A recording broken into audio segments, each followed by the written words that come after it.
Luke chapter 12. Meanwhile, when a crowd of many thousands had gathered, so that they were trampling on one another, Jesus began to speak first to his disciples, saying, "Be on your guard against the yeast of the Pharisees, which is hypocrisy. There is nothing concealed that will not be disclosed, or hidden that will not be made known. What you have said in the dark will be heard in the daylight, and what you have whispered in the ear in the inner rooms will be proclaimed from the roofs. I tell you, my friends, do not be afraid of those who kill the body, and after that can do no more. But I will show you whom you should fear. Fear him who, after your body has been killed, has authority to throw you into hell. Yes, I tell you, fear him. Are not 5 sparrows sold for 2 pennies? Yet not one of them is forgotten by God. Indeed, the very hairs of your head are all numbered. Don't be afraid. You are worth more than many sparrows.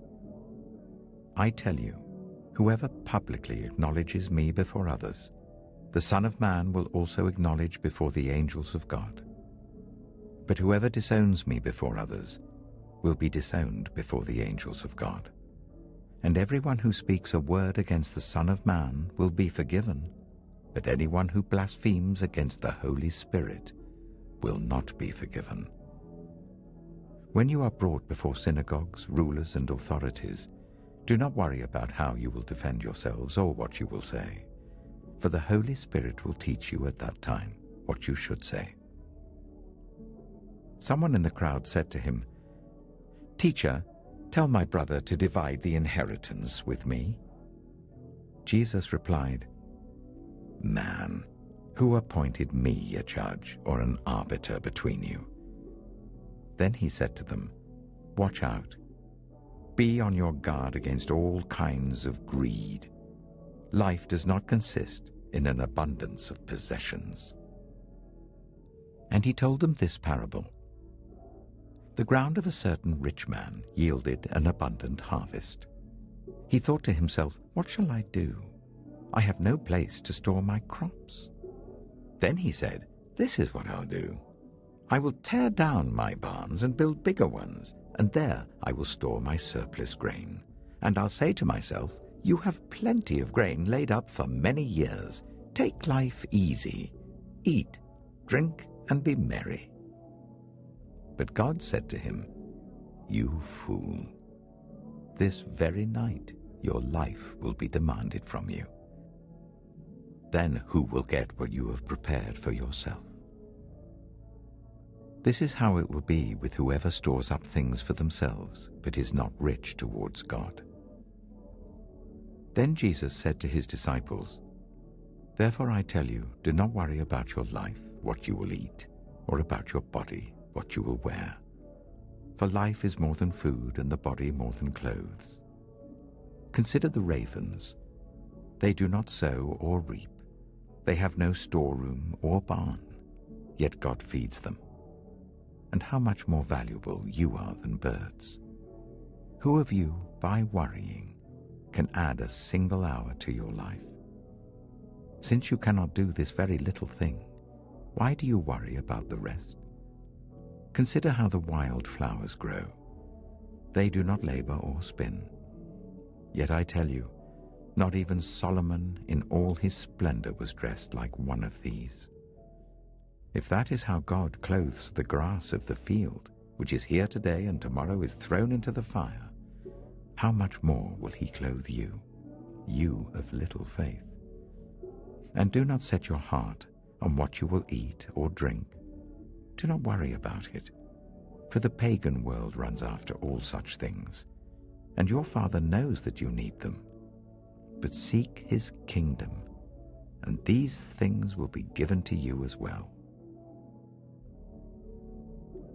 Do not be afraid, little flock, for your Father has been pleased to give you the kingdom. Sell your possessions and give to the poor. Provide purses for yourselves that will not wear out, a treasure in heaven that will never fail, where no thief comes near and no moth destroys. For where your treasure is, there your heart will be also. Be dressed, ready for service, and keep your lamps burning, like servants waiting for their master to return from a wedding banquet, so that when he comes and knocks, they can immediately open the door for him. It will be good for those servants whose master finds them watching when he comes. Truly, I tell you, he will dress himself to serve, will have them recline at the table, and will come and wait on them.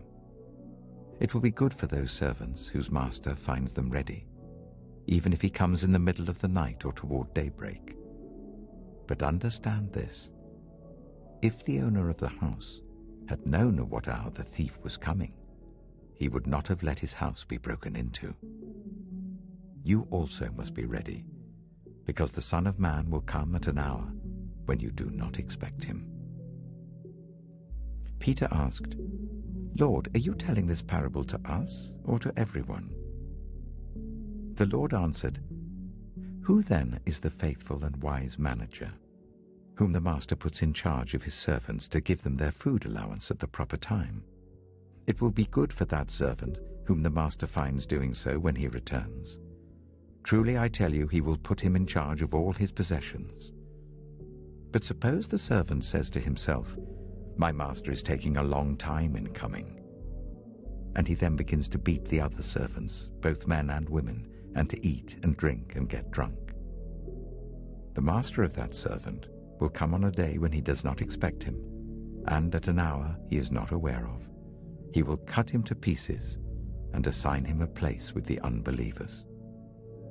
The servant who knows the master's will and does not get ready or does not do what the master wants will be beaten with many blows. But the one who does not know and does things deserving punishment will be beaten with few blows.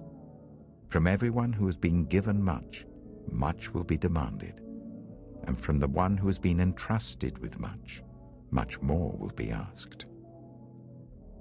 I have come to bring fire on the earth, and how I wish it were already kindled. But I have a baptism to undergo, and what constraint I am under until it is completed.